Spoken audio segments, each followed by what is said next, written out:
In this episode of Fictional Hangover, we talk about mustaches and octopuses, using the French rationale, kissing with consent, and hats and secrets in our discussion of Blameless, Parasol Protectorate, Book the Third by Gail Carriger.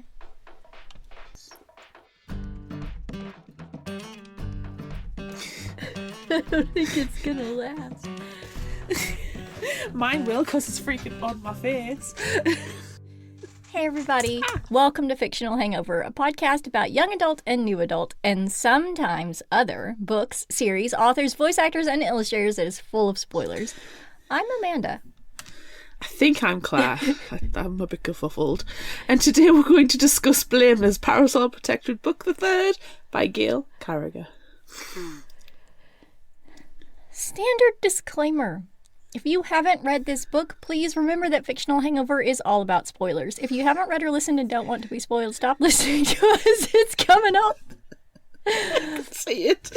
Stop listening to us and go read or listen to the book, then come back. If you haven't done this but want to pretend that you have, or if you don't care about spoilers, or if you just like the show and our mustaches so much that you don't care about any of that, then listen up. Everyone watch this episode, please. It's worth it. It's available for free on our Patreon. Go watch it. We've got octopus as well. We do. That's cool. I think the mustaches are taking away from the addition of the octopuses to our hat. I'm hoping that the octopus is taking away from the addition of the facial hair. I mean, I'm trying to decide what lighting emphasises the octopus more than emphasises the dirty no one mark cares on about my the face. octopus. Oh, Inky. Poor Inky. Poor Inky. It's only the mustache. I've got two more in case this one fails completely. I'll just swap to another one. I have more eyeshadow powder. It's amazing. just keep drawing. I could just it on. add on to it as we go and end up with like a full beard. I think that might be a good idea. Oh, now I feel like I'm going to sneeze. Ah! It's fine. Right. Well, this isn't background information. This is just us being ridiculous. Have you actually got background information? Yeah. This book heavily featured the Templars. And there was some information about that Miss Gail has on her website. She says, "You see, I always suspected King Henry broke with the Catholic Church over the use of supernaturals in his army and intelligence, and that the divorce thing was just a front. This means..." Sorry, I'm distracted by my mustache. This meant that Catholic Europe, particularly Italy, would be very anti-supernatural. Also, they probably had some issues with vampires trying to take over the papacy at some point or another. I'm looking at you, Borgias. A secret Catholic society designed to hunt supernaturals seemed logical under those circumstances, but I wanted to borrow an existing term. The Hospitallers would be more ironic, but the Templars are more iconic, so I went with them. Cool. My facial mess is completely uneven, so I'm just going to tilt my head a little bit and hope that this helps disguise. Sure. I did listen. I don't to know what you what's said. happening right here. It's I don't know what's weird. happening right here. Mine is this spot here. That's more angular than that bit. Let's just do this. Let's just do it. What are your initial thoughts? Facial hair is bad. Yes. Octopus and steampunk paraphernalia are good. Yes. Mustache bad, octopus good. That's what I'm hearing. Yes. Yeah. And that is right now my initial thought. Fine. Yes. Again, I don't know what's happening. I can't stop looking at my face. This was such a recovery from the end of book 2. And you know, the end of book 2 had us all worried and upset, even though we know that Miss Gail will never leave us with an unhappy ending in a storyline. But still, I'm glad we had a bit of a swing. It took us a minute to get better, but But whew, at the ending. Yes, agreed. Yeah. Thank you for making it book related. Yes, exactly. Okay. Again, everyone, watch this episode if you can. I feel like Lord Ockledam would be very disappointed in us right now having facial hair. He would be ashamed about everything right now. I think we should just begin. I think we should just have the summary and see how long our mustaches stay the same. I'm completely expecting to sneeze and, like, to wipe the mustache off with a tissue. Okay. That's my prediction. I also expect to sneeze at some point, and then the mustache will either come all the way off or, like, dangle. So we'll just have to see, because as I was telling you before we began recording, I don't have a very big space in between my nose and my mouth, and so this mustache is mostly in my nostrils. Why didn't we use the digital ones?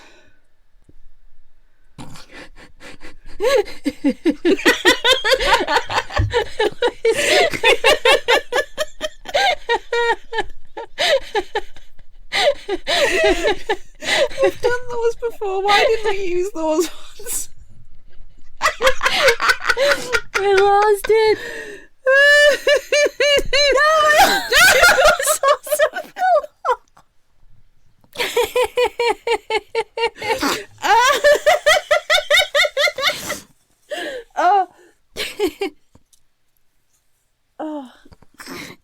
Yeah, prediction's right. I'm already losing it. Shall I go wipe this off my face and we'll just use the digital ones? Probably, yes. Right. Yeah, I feel better about this. Yeah. I think positive changes have been made. Yes. Okay. Alexia is back home with the Luntwills, and it's as horrible as one can imagine, especially since she is carrying an infant inconvenience. She's been there for a couple of weeks since returning from Scotland, turned away by her husband, werewolf Conall McCon, who can't possibly believe that he is the father of her unborn child. He is, though. 100% he is. Unfortunately, Felicity, horrible sister that she is, let slip Alexia's condition, and now it's in the papers, causing her family to turn her out as well. Luckily, Alexia has two great friends who would probably take care of her. One with an unfortunate liking for ugly hats, and the other an eccentric dandy vampire. Ivy and her new husband Tunstall cannot take Alexia in, but Lord Akeldama can. A quick peek into the Woolsey pack shows Conall being drunk and sad. Lyle tries to help him and says that Alexia is probably in danger, trying to rouse him into action, but he's too drunk to care. Oh. Alexia discovers everyone is gone from Lord Akeldama's house except for one new fellow called Boots and a cat. Boots says the cat has a secret message, so Alexia investigates and finds the message on the cat's collar. In order to decipher the message, Alexia needs the help of her favourite lady scientist, Madame Le Fou. On her way to Chapeau du Poop, Alexia's carriage is attacked by a swarm of giant mechanical clockwork ladybugs. Luckily, she comes away from the attack unscathed and is able to capture one for further investigation. In order to cope with the morning's events, Alexia simply must take tea, but she is judged most harshly by all the ladies in the tea shop. She leaves, kind of in disgrace, but mostly just fed up. She goes to a pawn shop, sells all her jewellery, and plans to leave London. Lyle and Flute go to Chapeau de Poop. Lyle thinks Madame Le Fou is planning on travelling because her laboratory is quite tidy and her son, Canal, is away at school. Everyone comes to the agreement that Alexia is pregnant and the child belongs to Conall. Lyle believes the vampires, led by Lord Ambrose, are the ones who stole her journal and tried to poison her on board the dirigible. Does Lord Akeldama have anything to do with this? He's been remarkably silent lately. Alexia arrives at this moment and alerts them all of her plans to leave London. Lyle and Madame Le Fou also think this is a good idea. Apparently Lord Akeldama does too, as that is the secret message hidden on the cat collar. Then they examine the ladybug, but it explodes, which leads Madame Le Fou to believe it was sent by vampires. They discuss Connell a little, and Alexia is pleased to learn that he's drunk all the time and miserable. Ha! Madame Le Fou plans to accompany Alexia on her journey out of London, leaving Lyle in charge of her laboratory and Ivy in charge of her hat shop. Questionable as that may be, would you leave possibly your best customer in charge of your shop? Flute will be accompanying them as well. Lyle is convinced that the vampires are trying to kill Alexia, and she agrees, considering the only one who would be able to help her is missing. She decides to visit Italy in hopes of finding more information on preternaturals there, since her father was Italian. Scandalous. Oh. Ivy comes to the shop and agrees to take it over. Alexia tells her she's leaving because of the newspapers, not because people are trying to kill her. Ivy gives Alexia some tea when she discovers where they're going because they drink coffee in Italy, Alexia! Alexia! Oh! Coffee? Coffee! In Italy? Alexia! Oh, no, Alexia! Oh! Lyle, meanwhile, is trying to get a drunk on formaldehyde opera-singing Connell out of the cold bathtub. Channing of the Chesterfield Channings was supposed to be keeping an eye on him, but he's left, on Connell's orders, maybe to track Akeldama? Connell seems to not like Lord Akeldama in this instance, but at least he knows he is not the father of Alexia's child. Lyle decides he needs to call a pack meeting. Alexia, Flute, and Madame Le Fou begin their journey to Italy incognito. Alexia is dressed like an outlandish bumblebee, pretending to be an aged opera singer, and Madame Le Fou wearing a delightfully hilarious, oversized moustache is her gentleman friend. Flute is just Flute. Alexia and Madame Le Fou talk about missing Connell, and Alexia agrees that she does miss him, but she's also angry at him. Rightly so, if you ask me.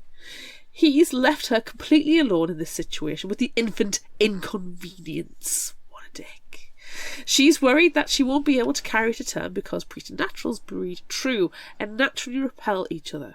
If she is able to give birth, will she be able to stand being in the same room with her child? What is she supposed to do, and how is she supposed to do it alone? She decides she wants to do something reckless, like Connell is, being drunk all the time. At this moment, Madame Le Fou kisses Alexia. Not quite what she had in mind, but, not exactly bad either. I wonder how that mustache felt. Ticklish and wrong. Big, fluffy, fake mustache. Remember, mustache bad, octopus good. Exactly. They make it to France and stay with a friend of Madame Le Fou's from school. Trouvé is a clockmaker and inventor and is very interested in Alexia's inconvenience, as he once met her father. Has absolutely everyone met him except for her? Yes. Yes. 1,000 times, yes. Yeah. He mentions Alessandro Terabatti doing business with inventors, but stops abruptly, perhaps because of a glance from Flute. Tea arrives then, and Alexia is horrified to see it carried in by a clockwork ladybug, just like the ones that attacked her. It seems that the vampires worked with Trouvé to acquire these bugs, but Trouvé insists that he did not make them into the weapons they became. Unfortunately, they are soon attacked by vampires. Lyle's pack meeting is to divide up duties while Connell is inebriated. Unfortunately, Alona comes to challenge and Lyle must fight in his alpha stead. He doesn't mind fighting, he's actually quite good at it, but he does get so dirty. Ugh. The fight begins and is going pretty well, but then Connell arrives and throws Lyle out of the circle of onlookers and takes his place. He is definitely drunk, but can still defend himself and his pack. He ends up biting the loner wolf's eyeballs and ears, ending the fight. Ooh, squishy bits. Alexia and her friends, meanwhile, are fighting 4 vampires in the clock shop. Flute kills 2 of them with concealed single-shot sundowner guns. Alexia uses all her darts in her parasol, and as they escape up the stairs to barricade themselves in safety, she uses her acid, which significantly slows the vampires down.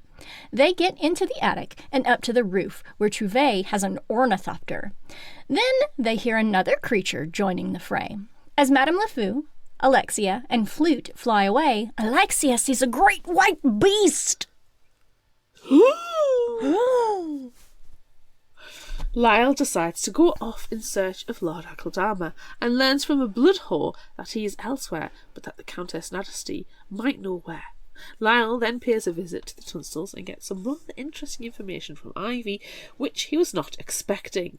While running Chapeau de Poupe, Ivy overheard Mère Mulder, Vampire Queen Countess Nadesty's favourite drone, who had come to retrieve an order for said Countess, that the Queen, working with a potent man, obviously the potentate, wants to steal something from Lord Akeldama. He's got so many nice things, though.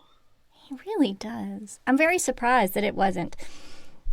While running Chapeau de Poupe, Ivy overheard Mabel Dare, Vampire Queen Countess and Tassie's favourite drone. I only feel, for me, the Ivy voice is appropriate when Alexia. If you do it enough, the moustache goes, Alexia. Is mixed in. Because otherwise it's like, Lyle. That's so really annoying. Alexia. I lost my octopus again. And now there's hairs in it. Ew. So wiggly. After flying away on the ornithopter and crashing in Nice, Alexia, Madame LeFou, and Flute meet Longueville-Stoff.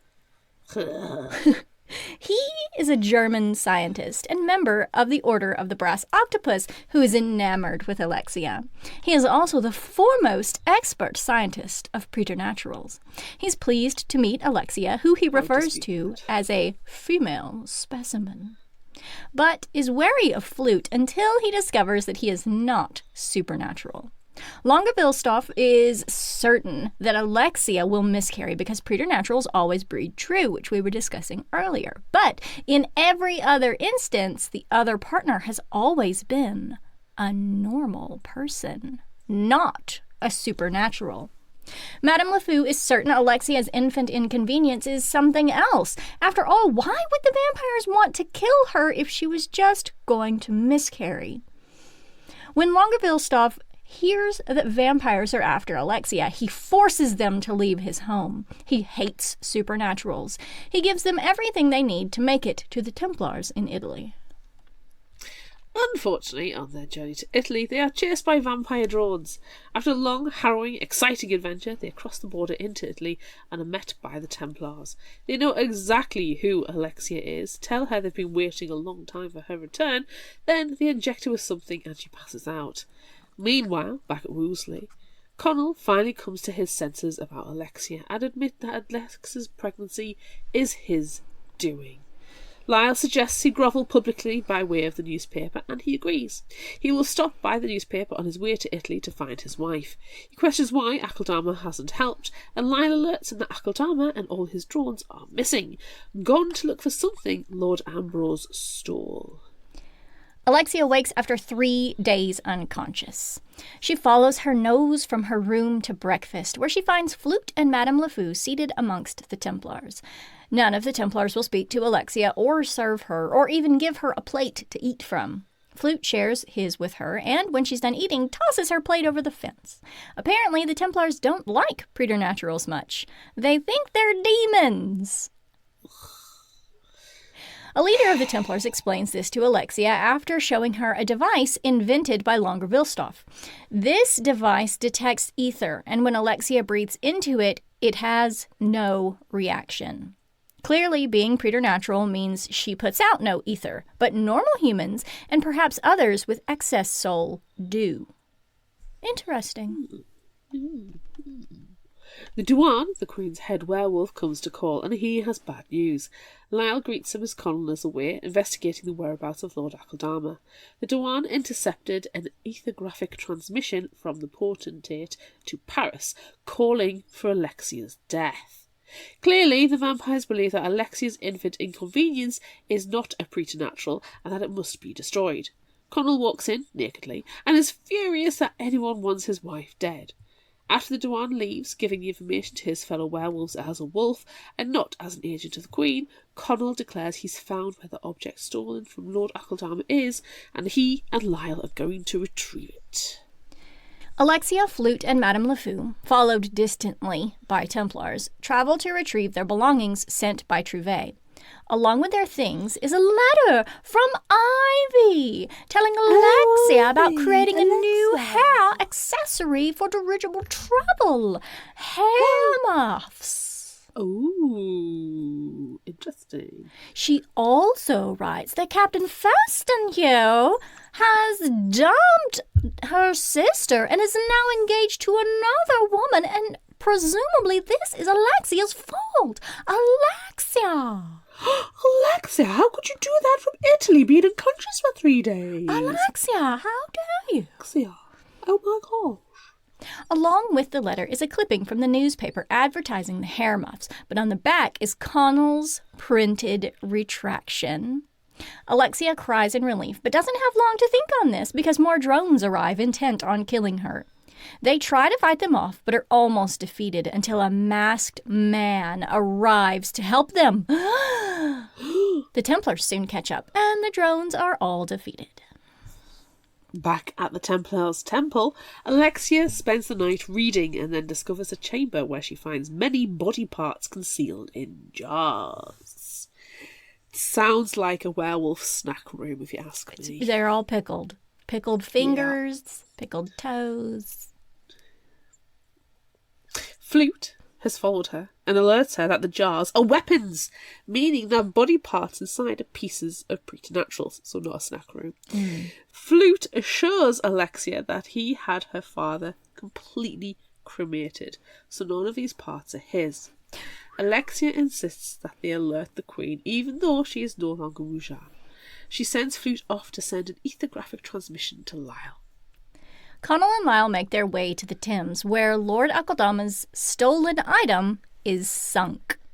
Ew. The item in question is Biffy, Lord Akeldama's favourite drone. He's still alive underneath the river, thank goodness, because he has a breathing tube, but he's not very well. Look, he's in the freaking Thames. Yeah. Ew. Whoa. Lyle dives down to retrieve Biffy while Connell fights off multiple drones. He is forced to use his sundowner weapon on a vampire who begins shooting at them after a shot strikes Biffy. That vampire just so happens to be the potentate, and Connell has killed him. Before they can deal with this, Lyle insists that Connell try to turn Biffy in the hopes of keeping him alive.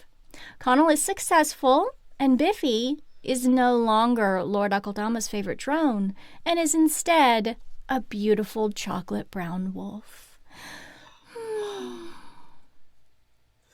Lyle takes Biffy to the Tunstall home and helps him through the first transformation back into a person. Biffy sobs as he eats a raw steak, but at least he's happy to be alive. He says that Lord Akeldama will have been mad at him if he had died. Alexia, meanwhile, is on a picnic with Madame LeFou and the Templars, but it seems that they're just using her as bait to kill vampires because they are, not shockingly, attacked by vampires. Just when it seems that Alexia is going to be overpowered, a great white wolf attacks the vampire. Alexia realises, of course, who this white wolf is, and that he was also the creature that attacked the vampires in the clock shop, and also masked figure. It's none other than Channing of the Chesterfield Channings, sent by Connell back before he apologised in the papers. He must have still loved her the entire time. Oh. Love was never the question. No. That was never a question. No. It was a crisis of faith on Connell's part.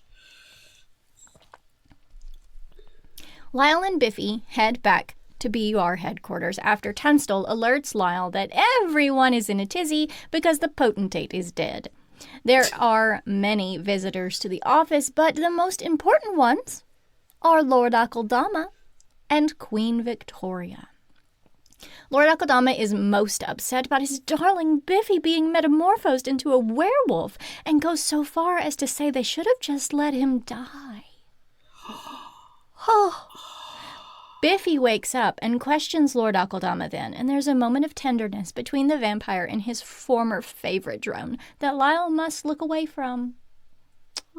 That's when the Queen arrives. Ooh. Queen Victoria interrogates Biffy about being kidnapped by the potentate, and he admits that it is true. Then she questions Lord Akaldama about the punishment the potentate received, death by the official sundowner. He admits that maybe the punishment was too strict, but accepts it. Queen Victoria then reinstates Alexia as Muja, since everything bad that has happened recently seems to be because of the potentate's actions. Before leaving, there is a question about Alexia's child, and Lord Akaldama reveals that it will be a soul stealer, not a soul sucker, as Alexia is, and there haven't been many instances of those in existence. Alexia, meanwhile, is now alone with the Templars. After the attack at the picnic, Madame LeFou, who was injured, was sent away to a hospital, and Flute, who left to deliver his message, was not allowed to return. Well, this is not going to be good. It's not going to be good at all. Soon, Longervillestoff arrives, having been welcomed back to the Templars after discovering some new science that might determine what Alexia's child will be. The Templars then move Alexia deep down in the catacombs. She convinces Longervillestoff to let her research the information gathered by the Templars over the years and comes across a tablet with information about a stealer of souls or a stalker of skins, and knows that is what the infant inconvenience will be. She questions the Templars about that later and learns that they are terrified and enamored by such a creature who can be both mortal and immortal at the same time. At this moment, Alexia cracks the lead Templar over the head with her stool and attempts to flee the catacombs. Luckily, giant clockwork ladybugs arrive then as well. Phew. Queen Victoria makes Lord Akaldama the new potentate, therefore making pretty much everything going on now his problem. After she leaves, Lyle questions why Lord Akaldama doesn't seem to fear the child as much as everyone else does, and he declares it is because Alexia is his friend, so her child would learn everything from her. Lyle then thinks of a great plan to keep everyone, especially Alexia and Biffy, safe. Following the ladybugs is Channing of the Chesterfield Channings and Madame LeFou, Flute, and Trouvé. Together, they all defeat a lot of Templars. They also encounter Longervillestoff and several vampires. Longervillestoff is upset with Madame LeFou and Trouvé, fellow members of the Order of the Brass Octopus, for wanting to help Alexia instead of vivisect her and the infant inconvenience. Working together, they defeat more enemies and escape the catacombs. Channing of the Chesterfield Channings shifts back into human form when they are at a safe distance away, and Alexia questions him about coming to her rescue. It is then that Lord Macon approaches, letting everyone know he is responsible for sending Channing of the Chesterfield Channings after his wife, before he got too inebriated on formaldehyde. Everything wraps up tidily after this, and everyone, including Alexia and Connell, go back home happy. Oh, Alexia! Oh, Alexia! It's fine. Everything's fine. My octopus keeps, falling over and not looking very octopusy. I keep having to adjust my hat because it's so heavy. It's pushing everything down, including my glasses on my face. It's weird. Oh. I'm not calling you overweight, Tinky. You're a perfect octopus. Now he's upside down. He looks like a spider. While we figure this out, everyone go and listen to this promo from another show or something. Oh, I don't know if it's ever going to get figured out. Hi, this is Leah Stuhler, creator and host of YA Book Chat podcast. If you love reading young adult books and chatting about them with your friends, then head on over to my podcast and take a listen. Each episode, my guest and I chat about a different YA book. We start spoiler-free and then head into our spoiler section where we dive into the mysteries of each book. And we do it with laughs and fun along the way. You can listen to YA Book Chat on Apple Podcast, Spotify, Stitcher, iHeartRadio, and wherever you get your podcast. And now, back to the show. Oh, it's a kerfuffle. Everything's a kerfuffle. Everything is a kerfuffle. Speaking of kerfuffles, I love watching Alexia fight. I love her. Alexia's amazing. She really is. I love that she prefers to just bonk people with her parasol instead of using all of the cool things that Madame LeFou has added to it. She just prefers to whack people, and I like that. It's easy. It is. You know, you don't have to worry about which switch you're doing, making sure it's right. Right? You know, it's the same in the zombie apocalypse.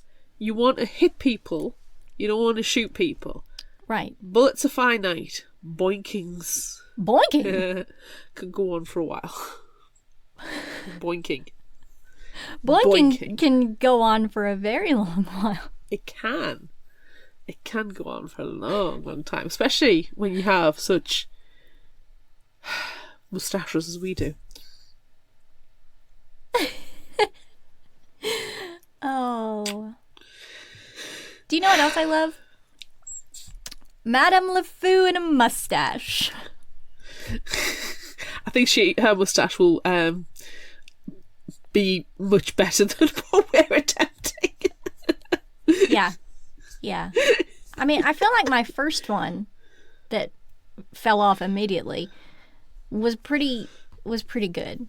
But I don't know. I feel like hers was probably like all the way up here and like waxy and curled on the ends. Oh, completely. I feel it was a full-on, what's he called? Belgian detective. Poirot. Mm-hmm. It'll have been a full-on Poirot.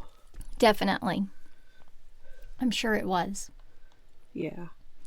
Can I actually, while we have Madame LeFou on topic... Now, okay, I will preface this. This hat I've got hairs everywhere and it's doing me head in. Sorry. Right, I'm prefacing this. This is a caveat. I freaking love Madame LeFou. Okay? Yes. Yeah. But I have a problem. I think I know what your problem is. It might be, right. So in this one, okay, so we are literally a few days from Alexia realising that she's pregnant with the infant inconvenience and being thrown out by Connell. My God, cannot speak. So it's just a few days from the incident in Scotland. Okay. Alexia is very tender in her emotions and situation. Even though she is preternatural and, you know, so her soullessness does help her to some regard with this. Yes. But she's hurt because her husband's thrown her out. She's hurt because she's got an infant inconvenience, which she never wanted. Right. She never wanted children. And she's doing it by herself. She hasn't got the support from her family. She's being chased around by people who want to kill her or vivisect her. She's been told every 5 seconds that the infant inconvenience is going to miscarry because they're going to reject each other. She is pregnant. There are going to be hormones surging and bodily things changing. Her boobs are probably really hurting. Probably. Okay? She's probably got the toilet every 5 seconds. Even the early stages. Her best friend Ivy and Lord Akeldama can't help at the moment. So she's very much alone and very much in a vulnerable situation. And I feel like Madame LeFou sort of tries to take advantage of that. Yeah. That's always been the impression ever since I first read those books. I always find that I am perfectly happy that Madame LeFou is attracted to Alexia, and I am perfectly fine that Alexia is attracted to Madame LeFou, but in the majority of the time respect the fact that Alexia is in a monogamous relationship with Connell. But in this book, because there's the potential that Connell's thrown her out permanently, but she is in a very, very vulnerable situation with all this stuff going on, I think Madame LeFou tries to take advantage of the situation, or at least push her agenda. It's too soon. It's, if it was a few months later or after the infant inconvenience has been born, I would be fine with it. But it's literally within a few days of all of this. I think it's a few mess. weeks at least, because she's been with her family for like 3 weeks, I think. It's still not a very long time. It's not a very long time in the grand scheme of things, but not that I'm defending making moves on people at any time unwarranted. She's very French.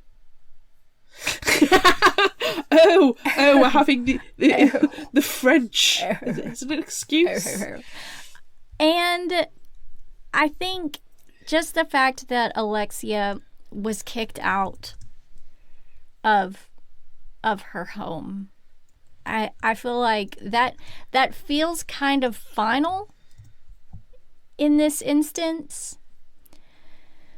So as much as I don't like that it happened, because consent is key, of course. Yes. I don't know. I don't know that it bothered me as much as it bothered you. I don't know. I think it might be because I've done a few read-throughs of this, and I'd be interested to know what other people in the book club, because this is a book club read, so Yes. we do have people actively communicating with us. Yes. I would be interested in understanding their point of view, because we have a good healthy mix of people who have read this a few times to people who are just being introduced to it, and so I'd be interested to hear their thoughts. Yeah. I think it probably it should not have happened. But again, she's French. And I love the French rationale. I really don't believe or support that, but that's what they always come back with about Madame LeFou. But she's so French. Yes, exactly. In this book, French is an excuse. Yes, she's so French. It is a defense. I don't even know where I was going because she's so French. There are a lot of emotions flying through the ether right now. And I think that it's a lot of things compounded all at once. And I think if Alexia hadn't been quite so emotional, which is weird for her on account of the soullessness, it might not have happened.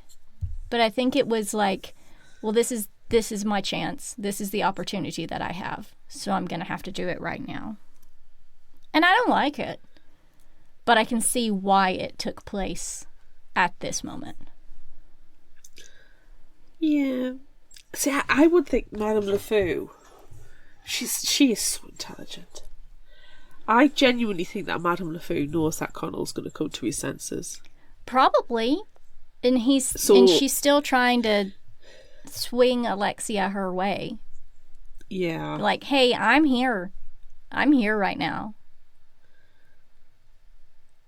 With this handsome mustache. If you think about it, as well, it's only a month beforehand that Madame LeFou lost Angelique. See? Emotions.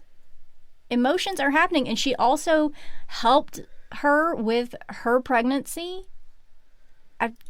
It's a lot of emotions. Yeah, I think it's, for me as well, it's like, you can just be friends with people. You can. You can just be friends with people. I mean, I know, I was sitting there, I watched... My husband was watching the WWE wrestling this morning, and I sit there and just shout, "Go on then, kiss," because it's just homoerotic, really. It really entertainment. is. It really so very much is. It's like, come on, just kiss, kiss. So I am one of those people who are like, just kiss. Mm-hmm.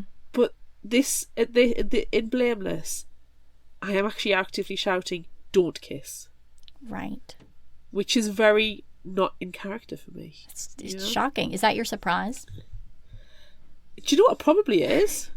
I mean, my other surprise was Alexia's restraint with, I'm not giving him his name because he doesn't give Alexia her name. So, the German. Yes. So he disenfranchises her, so I'm disenfranchising him. So, I am surprised that, one of my surprises is that Alexia's restrained with her parasol and the German's head. Yeah. Yeah. I think that my surprise is that Alexia didn't realize immediately that it was Channing of the Chesterfield Channings helping, or maybe that she did. Like, did she? And she just didn't say it out loud. But who else is a great white beast? I mean, to be fair, I think she'll have known it as Channing of the Chesterfield Channings. On the inside? Logically. But because, there's, going back to the emotions and the heightened emotions, she's not going to think, she thinks that Connell has thrown her out. Yeah. So why would Channing of the Chesterfield Channings even come and help her? Yeah. It's possible. I wonder what his mask looked like when he showed up to fight wearing a mask. I can't imagine it just being a boring piece of cloth, It would have to have something on it. And I feel like he's wearing a full white suit. I feel like he's not a speck of dirt. No, he's like he's the fancy version of Moon Knight, when Moon Knight wears like the suit and not the tattered mummy look. I'm so glad you didn't say the white suit of Colonel Sanders. No. Because he does like chicken. He does, and he likes to wear that weird little tie. No. But that's just, he's just wearing a nice white suit with his ponytail and some sort of mask. I forgot he's got a ponytail. You forgot he has a ponytail? Yeah, I think I repressed it. You probably did. I don't know. But I'm just curious what his mask looked like. If we get to talk to Miss Gail at any point in the future, let us please take a note right now to ask what Channing of the Chesterfield Channings mask looked like. We need to write that down, because we're never going to remember. This is just our clip that we share this week. We just ask her on social media. Yes. Clip style, so we don't forget. Clip style. All of our opinions turn into clips. Yes. Yeah. Yes. I'm curious. I want to know. No, I'm fully on board with that, because I want to know, what his sense of style is. Right? What is his outfit and what is his mask? Is he a superhero or is he wearing a bag on his head? Does he look more like Moon Knight or Colonel Sanders? No. That's horrible. He's got the little bolio. He's got a bolio. He doesn't like it. It was gifted to him by somebody. No. He's kind of got to keep it. No, I can't. Oh, my octopus fell off again. It scared me. It was so disgusted with the concept. It's like, gone away. That weird little tie. I'm jumping. Can't take any more. Goodbye. No, I can't. Okay. What else do we need to talk about? Biffy being transformed. Oh, Biffy. I mean, on the one part, yay, Biffy is alive and immortal and alive. And Biffy was so important that the potentate nicked off with him. I know. Like, Jerk. what? Why? Jerk. Yeah, but why? What's the reason What's the reasoning behind it? Because he's just I so genuinely can't. pretty He's just so and pretty and lovely, and he's his Lord sense of Akeldama's style. favorite. Yeah. He's just amazing in all ways. Yes, everything about him is just absolutely spot on. He can organise you a wedding, He bar can. mitzvah, He could style your hair. anniversary. He can style your hair. He can take you shopping. Biffy is everything. I love Biffy. And Biffy will always be my favourite character. But yeah, I feel so sorry for him when he realises that he is alive, yay, but he's also a werewolf, and that Lord Akeldama is not going to want anything to do with him ever again, and that he's going to painfully turn into a wolf every month. yeah, but at least Lyle is there to take care of him. Okay, I'm back to it. Mm-hmm.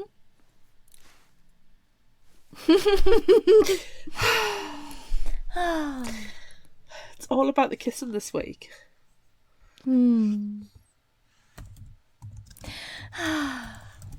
Stop thinking about it. But Lyle, this is the first time that Lyle and Biffy ever properly interact. It's not the last time. Not the first time. It's the first time. We are so terrible at non-spoilers. I know. It's fine.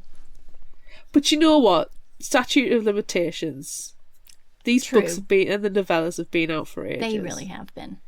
I'm looking forward to potentially delving further into the novellas. We've done everything else, Claire. I know. It's not. When are we going to just, oh God, my head. This hat is so insanely heavy. Are we ever going to just blatantly say what we're doing for book club for the rest of the year or not? Because we have decided and hinted for the past 3 months. Maybe we should. Or maybe you need to ask us. Ask Right, us. there we go. Yeah. Ask us in the moving on. Discord. Ask us right now, currently, while you're watching this video on Patreon. Ask us in person. Ask us in bring person. cookies. That would be great. Yeah. Do you know what? I would like cookies, but what I wouldn't like are lamb fetuses in formaldehyde. Yeah, that was Gross. I do appreciate that they're pickled, though. I do love a Yes. pickle. I love a pickle. I love a pickle. I saw on the internet emotional support pickles. Oh, I also saw emotional support dumplings. They were cute. that sounds very cute.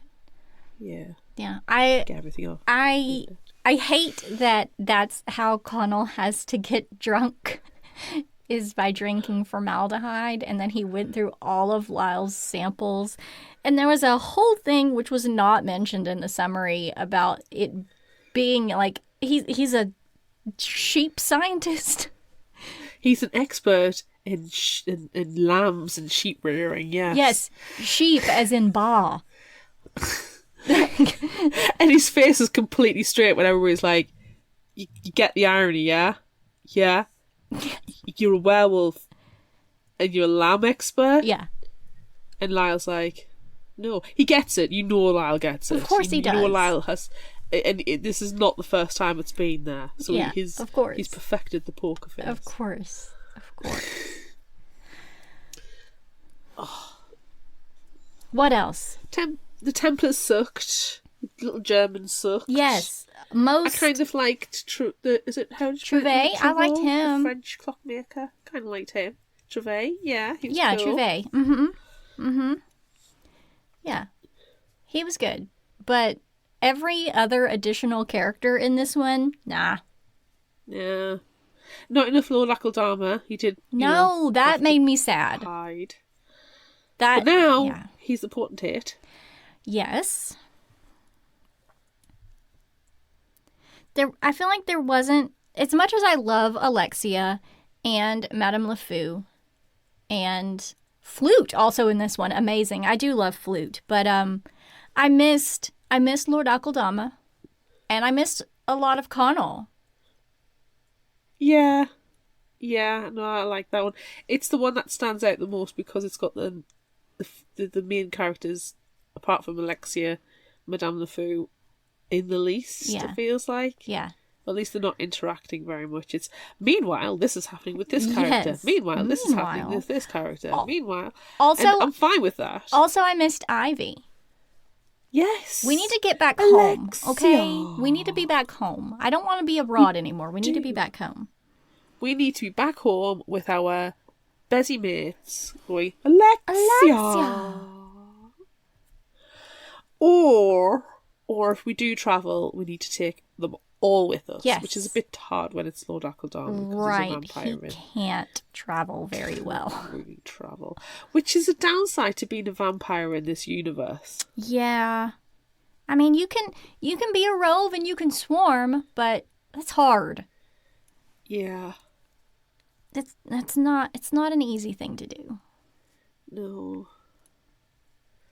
You're just like, oh, well, I really want to go to this place, but it's just that little bit too far out of my zone. Yeah. You gotta... That's why we need to go back home. Just go back home. Yeah, let's go back home. Yes. And see what happens. Yes. Haha. We're right in the middle kissing. of it. We got two... Yes. More kissing. More kissing... that is kissing with consent. Kissing with consent. Yes. Should we move on to favorite final thought quotes? Did you have anything else you need to add about this one? It's a little bit weird, our discussion this time, I think, because it's the middle book. I agree. Yeah. Yeah, I really can't add anything more to that. I agree. It's a weird one. And it's a weird book because it's so transitionary. Yes. Not a thing bad about it, but just just the middle. It's just the middle point, and now we're going to progress and see, what happens. Necessary changes have happened. Yes. We've mentioned those necessary changes. We need those changes to be more embedded, but we can only do that back in London town. Yes. Indeed. So let's move on to favorite. Yeah. Favorite fatal thought quote is what I thought you were going to say. Fatal. If I stick my tongue out, my mustache disappears. So what are your favorite final thought quotes? What do you got? Sorry, I was playing with the moustache. Okay. I have died and gone to the land of bad novels. I feel like this week, especially at work, I've been talking about bad books a lot. Like books that usually it's always good recommendations, authors that you like, series that's really good. Mm-hmm. But this week everybody's like, "What's trash?" Anyhow, vampires always know something. Yes. I love how unspecific that is. Because it could be big secrets, or it could just be that the sky is blue. Yeah. Okay, I'll give you two more. Okay. One should do what one is best at on as large a scale as possible. Yes. In other words, go big or go home. Indeed. And I'm rather fond of ladybugs. They're so delightfully hemispherical. It's wonderful. I did have one about tea, but I've lost it. So, you're just going to have to live without that one. I'm so sorry. What have you got? Well, there's one about eyebrows that doesn't have anything to do with anything. He did have very nice eyebrows. And I just feel like I need to call attention to eyebrows whenever eyebrows make an appearance. Yes, of course. But that's not like really teeth. Right, exactly. That's not really my favorite final thought quote this time. That was a good for note. Yes, thank you. There's no such thing as fate. There's just werewolves. And there's no such thing as coincidence. There's just vampires. Everything else is open to interpretation. Mm. What can I say? I cannot help myself. I'm metal. From the book Amanda. The great advantage of being thought silly is that people forget and begin to think one might also be foolish. I may, Professor Lyle, be a trifle enthusiastic in my manner and dress, but I am no fool. I think that's one of my favorite things with this book, and the fact that we don't see Ivy very much, but it is 100% clear that she is doing everything that she's doing on purpose. Oh, she is the intelligent ditzy blonde. Yes, she is. She plays a character, and she plays that character very well, Alexia. Oh my. Alexia. Oh, Alexa. I might look dumb, but Alexia, I see everything. I see everything. And I hear everything because no one expects me to be paying attention. Alexia. Ivy. I just like hats. And secrets. Or do I? Hats and secrets. Ooh. This feels like a bar. We need to open up hats and secrets where we can have hats dangling like chapeau de poupe as decoration. Yes. And then we can, put secrets on the walls. I agree. Yeah. And the toilets will be behind a bookshelf. Right. We've got to try and find. Yes. Right. Okay. I have one more quote. Okay. I may be soulless, gentlemen, but I assure you I am faithful. And I feel like that's me. I'm dead. I'm dead on the inside. I have no soul. But I am faithful. Loyal to a fault. Hold a grudge with the best of them. Yes. I still get wrong for holding the grudges from when I was at primary school. Nope. At least that get told off by the other half. Or he's just amazed that I actually hold those grudges. Probably amazement more than anything else. One day I'll get my revenge. One day. One day. All right. Is it time for Would You Rather? Yeah. Pew, Pew, pew, pew, pew. Pew, pew, pew. On social media, we were accused of starting an international instance with this question. Would you like to drink hot tea or iced tea? On Facebook, hot tea won with 71%. On Instagram, hot tea won with 86%. Excuse me, why did you not include the statistics from YouTube? Why did you leave those out? Why did you purposefully delete them? There weren't any. Yes, there were. There weren't? Yes, there were. I went on and there wasn't any. No. Just because iced tea won with 85% on YouTube. Mine doesn't have any. Mine's blank. You are a liar. You're a lying liar. You are a lying liar. I'm not. I went on, it was blank. You are a lying liar. I'm not going to lie about iced tea winning, because I don't really care, because ultimately hot tea's won. Right, I'll write it in for you. You're a lying liar. You took it out on purpose. I didn't. It was blank. What was hot tea? I just sent it to you. 85. Hot tea was 85. No, hot tea was 15. Iced tea was 85. Quit trying to make it the winner. You are a cheater. I wrote it down and I went back. I'm not. Don't accuse me of cheating when I'm not cheating. Where's the little line thing? There it is. Jeez, honestly. We should read comments. Yes. Claire on Facebook said, hot tea please, it cures all problems. Does it cure this problem, Claire? Does it cure this antagonism? We'll find out. I'm going to have a cup of tea afterwards. Does it cure the fact that you're a lying liar? I'm not lying. It was blank. I'm not going to delete it because I don't care that much. I'm not that invested. What I am annoyed by is being accused of being a liar when I'm not lying. I need you to provide proof. I'm sorry. I can't provide proof. How can I provide proof that 2 hours ago when I was updating the things, it was blank? I don't have a time machine. You need to invent a time machine. Oh, well, give us, 10 minutes and a cup of tea. Yeah, I mean, you're inventing a time machine, so you've got all the time in the world. I'm going to invent a time machine just so I can come slap you. Hey, that's fine. Suddenly you're going to get slapped and you go, oh shit. Okay, she's done it. Well, Claire's just created time travel. Wow. Okay. Amazing.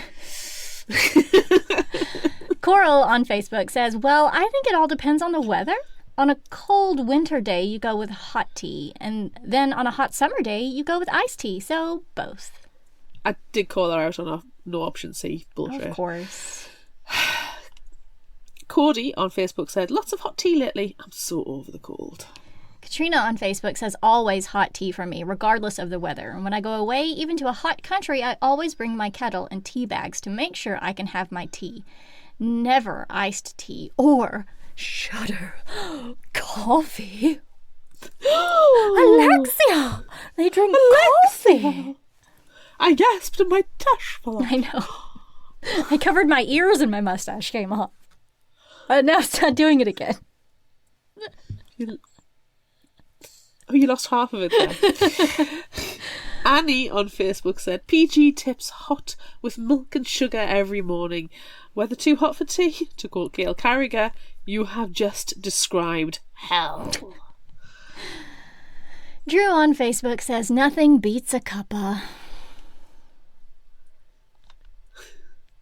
Emily on Facebook said, I'm not much of a tea drinker, but I went with hot tea because it soothes me anytime I have a sore throat.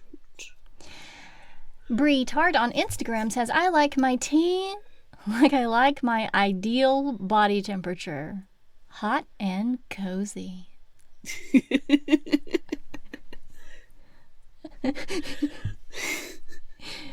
Headzilla on the thread says, it's got to be a nice hot cup of tea. Cold tea always feels kind of strange to me, unless it's cold fruit tea, which isn't real tea. Tea. Nope, lost all meaning. Hot beverage that isn't coffee or hot chocolate is perfect no matter the time, and it's always appropriate, except for maybe if you just burned yourself with a terrible accident involving hot water, then you probably want an ice pack and a little sleep. I might have a little sleep now, after a cup of tea. Tea. Hot tea, duh, obviously. Though I do have a cold brew system and tea bags in the house, which is quite nice. Yeah. But hot tea. I have selected iced tea because I live in the American South. Is that the French rationale again? Yes. Yes, it is. I have selected iced tea because I am French. Yes, definitely. Since we've started an international incident, I think we should just move on to the next question. You're a werewolf, and you've just crunched someone's head. Nice. Would you rather experience eye goo or earwax in your mouth? I'm going to go with eye goo. Yeah? Because I think everybody at some point has probably accidentally tasted earwax and it's not nice. Yeah, it's not. Eye goo might be delightful. It might be, and I don't particularly want to find out. No. But it's the unknowable, and so I'm going to go with the unknowable. I agree. I agree with you. I think that's a fantastic reasoning. Thanks. Yeah. I feel like it's a texture thing. Yeah. At least with goo, you could in theory just spit it out. Yeah. Or like it might rinse a little easier. Yeah. But wax is like yeah. sticks. Mm-hmm. Ugh. Yuck. Ugh. Yuck. Let's move on to something that tastes nicer though. Okay, yes. Would you rather oh my god, this is not even a question. It's not a question. No. It was too difficult. It was too difficult to choose. Something about basil or garlic. Would you like your pasta sauce to be overly basil-y or overly garlicky? It's impossible to choose. I like both of them. I don't believe you can have too much garlic. Right? You probably can have too much basil, but not too much garlic. You can have too much garlic. I do remember once when I was a kid, my brother made soup at school, and the way that works in the UK, you make the food at school, you bring it home, and your parents eat it, and your parents have to sit there and say how delightful it is and how much of a wonderful cook you are, no matter how terrible that food stuff is. That's the law. Like our 3 o'clock call for tea. It's the law. But my brother accidentally misread the instructions, and instead of putting a clove of garlic, he put a bulb of garlic in. And I think it was probably more than one bulb of garlic. Oh. It was inedible. But you know what? Me and my mum will muscle through. Oh. As much as humanly possible, we muscled through. Mm. We had a big lunch and was still full. Excuse may have been used at one point, but it burned. I bet. Oh, it burned. Oh. But now I'm older. I think my tolerance for garlic. See, I'm always like more garlic. Yes. So yeah, I would rather have food that's too garlicky. I feel like I want to flip this question on its head, because in this book we learn that obviously vampires do not prefer garlic, but werewolves do not prefer basil. So would you rather be pesto? Would you rather be a vampire or a werewolf in this world? You can eat all the garlic you want if you're a werewolf. Werewolf, because I like garlic. You know, like steak with that's garlic. That's the only time.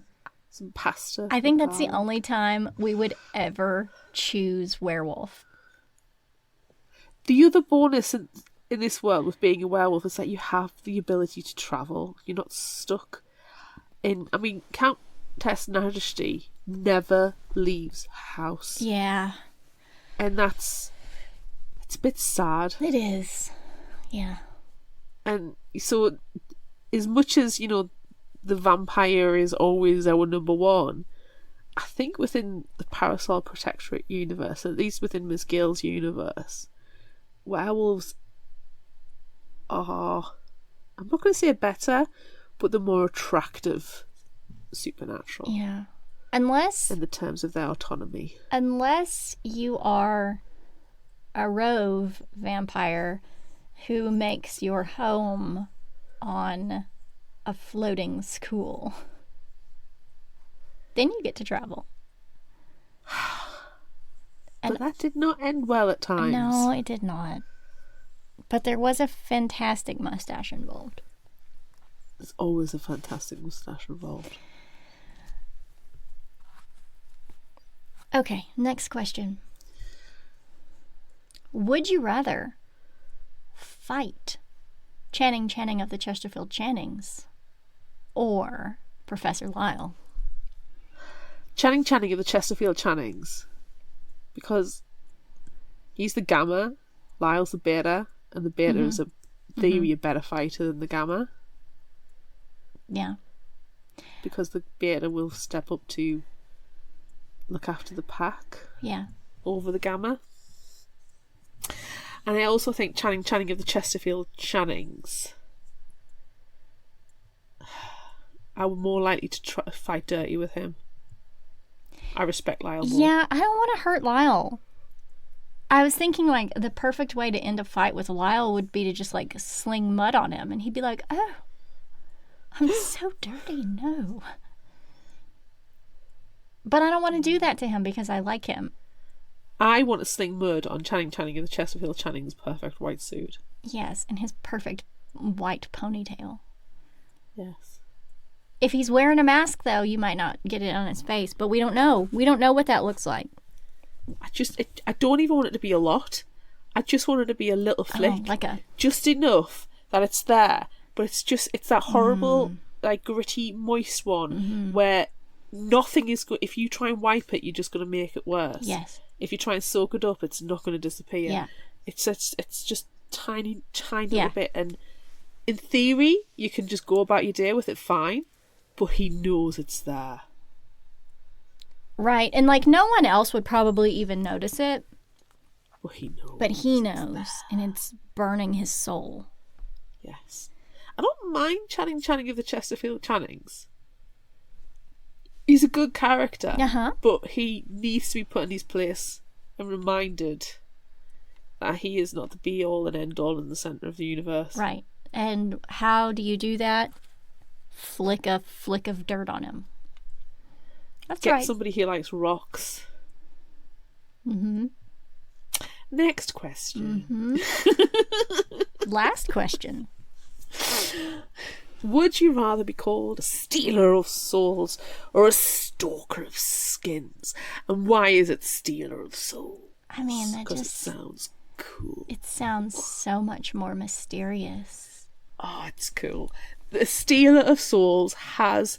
We're going to go back to your villain persona. It has that long feathered cloak. Yes. Yes. And it has It's the wing just the King of Crows again. It is. Yeah. It's the King of Crows, but it's what's that movie that I can never remember the name of? With Ben Stiller in and the bowler. Mystery Men? Mystery Men. Do you remember when we talked about it was the King of Crows meets Mystery Men villain, super villain that would persona would create for you? I don't remember all the details of it. It flashes back every now and again.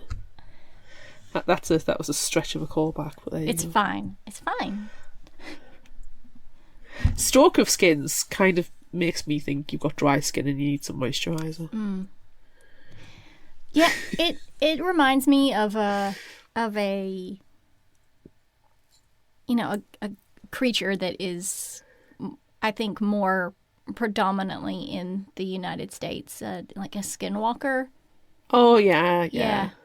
I've seen the supernatural stuff and the cryptid things. Of I know what course. Skinwalker is. Of course, but I don't know. That's just what that makes me think of, and I think that's very interesting, and I appreciate it. And obviously, more on that later. But I think Stealer of Souls sounds more evil. It just sounds cool. It does. It really does. Yeah. Okay. If you liked this, try this. What are you going to suggest? I'm going to suggest Can't Spell Treason Without T by Rebecca Thorne. I just got the third book through and I'm very excited to read it. I'm just going to read the summary. You find the hashtag tenuous links. Two women want to open a cosy bookshop. They discovered a world of adventure. Raina and Chianthe dream of opening a friendly bookshop together, serving the very best tea and cakes. Worn wooden floors, plants on every table, firelight drifting between the rafters, all complemented by love and good company. There's kissing. Raina is an elite bodyguard to a vengeful queen. Chianthe is the most powerful mage in existence. Leaving their lives behind seems impossible, yet they flee to Tawny, a town nestled in the icy peaks of Dragon Country. There they open a bookstore they'd always wanted. What follows is a tale of mishaps, mysteries, dragons, and a murderous queen throwing the realm's biggest temper tantrum. Through it, these two women will discover what they mean to each other and their world. There's kissing. It's And there's amazing. adventure. And there's tea. There's lots of tea. That's me tenuous, what you think? It's great. It's really great. It's also a very fun story. What have you got? I am going to suggest A Curious Beginning. This is Veronica Speedwell, book number 1 by Deanna Rayburn. And there are many hashtag tenuous links in this one. London, 1887. As the city prepares to celebrate Queen Victoria's Golden Jubilee, Veronica Speedwell is marking a milestone of her own. After burying her spinster aunt, orphaned Veronica is free to resume her world travels in pursuit of scientific inquiry and the occasional romantic dalliance. Ooh. As familiar with hunting butterflies as with fending off admirers, Veronica wields her butterfly net and a sharpened hat pin with equal aplomb, and, with her last connection to England gone, she intends to embark upon the journey of a lifetime. But fate has other plans, as Veronica discovers when she thwarts her own abduction with the help of an enigmatic German baron who has ties to her mysterious past. Promising to reveal in time what he knows of the plot against her, the baron offers her temporary sanctuary in the care of his friend Stoker, a reclusive natural historian as intriguing as he is bad-tempered. But before the baron can deliver on his tantalizing vow to reveal the secrets he has concealed for decades, he is found murdered. Suddenly, Veronica and Stoker are forced to go on the run from an elusive assailant as wary partners in search of the villainous truth. Ooh. Sounds good. Attack of the Octopus! Every time. It scares me. That bloody octopus. I know. Look at him now. What's happening?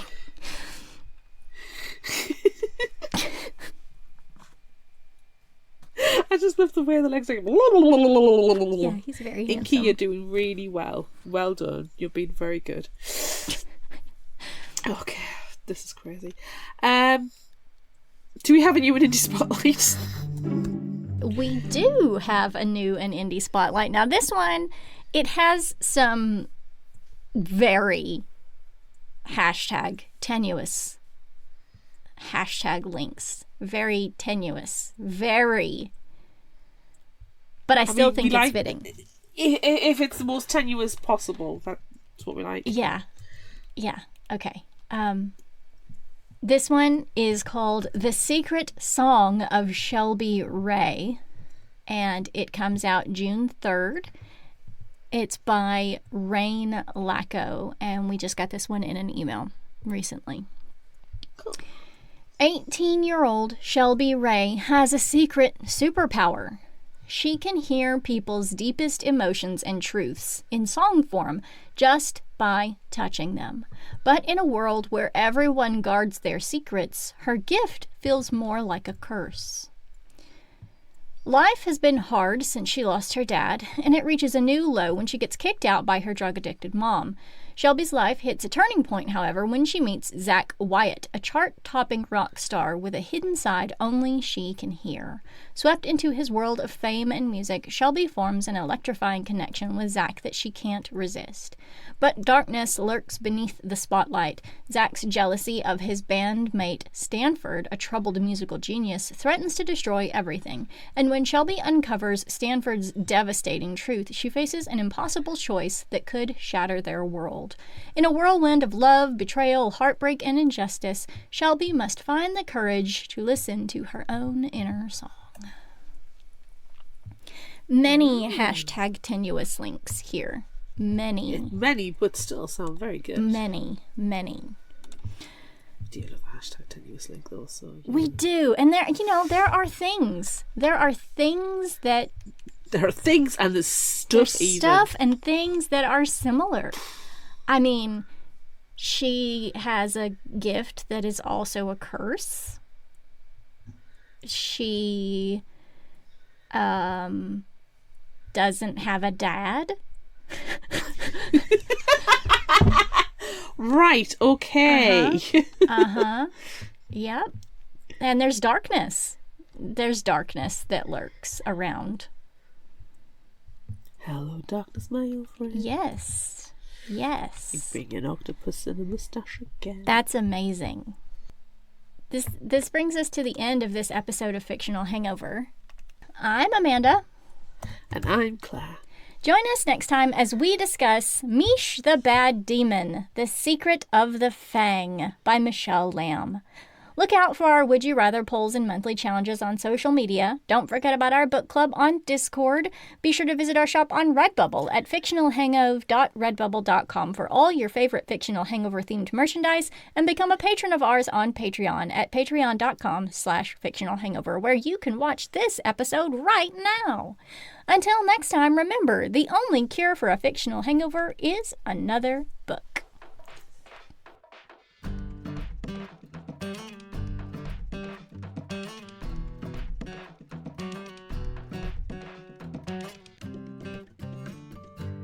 you can find us at fictionalhangover.com and follow us on all social media at Fictional Hangover. If you like this episode, check out our others and be sure to rate, review and subscribe so you don't miss out. Thanks for listening.